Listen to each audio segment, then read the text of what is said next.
Addiction is the progressive narrowing of the things that bring you pleasure. Enlightenment is the progressive expansion of the things that bring you pleasure. Andrew Huberman. First of all, I've been watching this podcast since pretty much the beginning, January 2021, like the beginning of my senior year. I was trying to survive my neuroscience coursework while taking like 3 other activities and trying to apply for jobs while trying to figure out how my life looks like after graduating. It was a lot. And I really wanted to like maximize my entire experience in college. Work, dance. And I really needed help learning things faster. Then I found this dude, and he had a big brain, and man, he sounded like he knew what he was talking about. We had similar interests, the titles were catchy. I waited like every single Monday for this episode to drop. Like it was like a brand new anime episode. I was excited, man. I recommend it to everyone.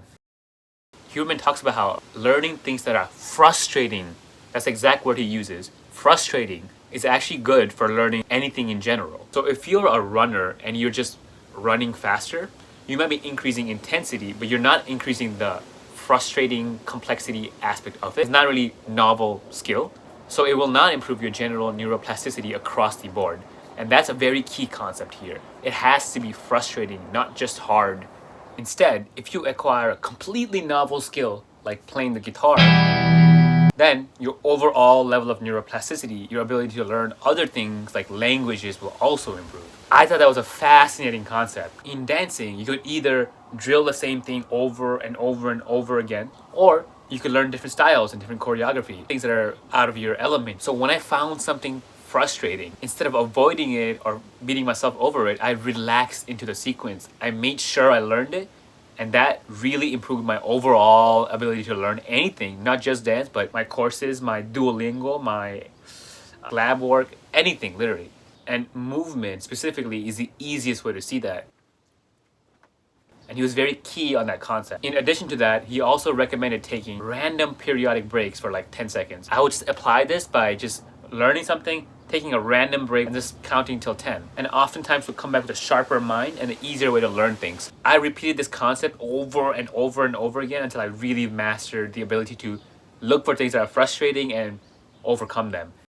If you listen to Huberman Lab already, you might think that you know where I'm going with this, but trust me, this is more than just a sunlight thing in the morning. It's more of a mental concept. That being said though, get 10 to 20 minutes of sunlight every morning. And I mean it, that tip alone will work wonders. One of the main things I changed in my mind was the idea of stressing about sleep. We know that sleep is extremely important. That being said though, like that mantra of always getting 8 hours would often drive me extremely anxious, like laying awake in bed thinking, oh my god, if I don't get this 8 hours, if I don't fall asleep right now, tomorrow morning my whole life is gonna be ruined. Instead, I apply the 80% rule. It's good to get sleep most of the time. If sometimes you mess up, then don't be anxious about it. Instead, I applied the not caring attitude. When I was in bed and I can't fall asleep, I just did a body scan exercise, or I would often just listen to my heartbeat.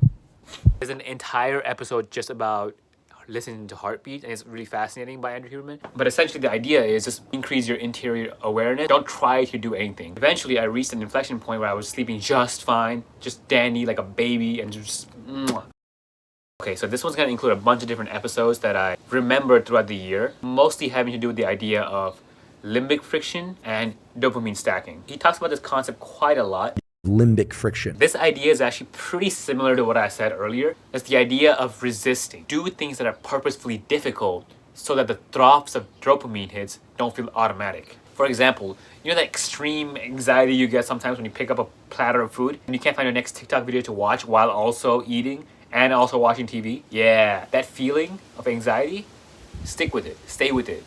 Purposefully get those moments of win where you're just resisting the automatic hit. I try to learn to at least enjoy that feeling of resisting. Many people practice the same exact idea with other things like taking cold showers, running, blah, blah, blah.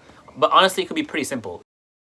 With this in mind, the idea of dopamine stacking is also pretty similar. Dopamine is our seeking molecule. A lot of the pleasure comes from anticipating and craving, rather than just getting the thing. It peaks when we finally get it, but eventually just disappears right away. The idea is still that stacking dopamine things will actually decrease your internal drive to do those. Because now, instead of getting that same dopamine hit from just doing one act, you need all these other preconditions to get the same thing. So it's actually good to do things one at a time sometimes, so you don't stack everything. For example, you don't need to blast heavy music, drink like loads of pre-caffeine, watching the 700th episode of One Piece, just to do one set of single squat. Try doing less. Learning to build a habit of stacking less dopamine for a new skill that you're learning or new habit that you're building will actually increase your amount of internal motivation. Pretty soon you'll have so much drive that you have no idea what to do with all that drive, man.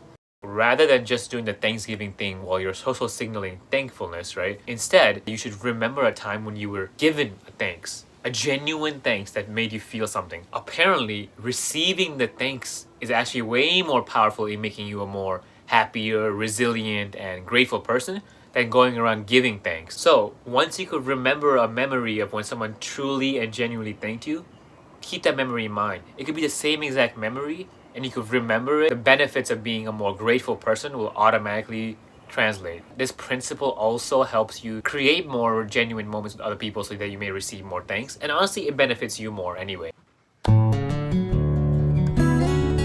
Honestly, there's probably way more things I could talk about, but I feel like it's getting too long and it could make for a great second episode.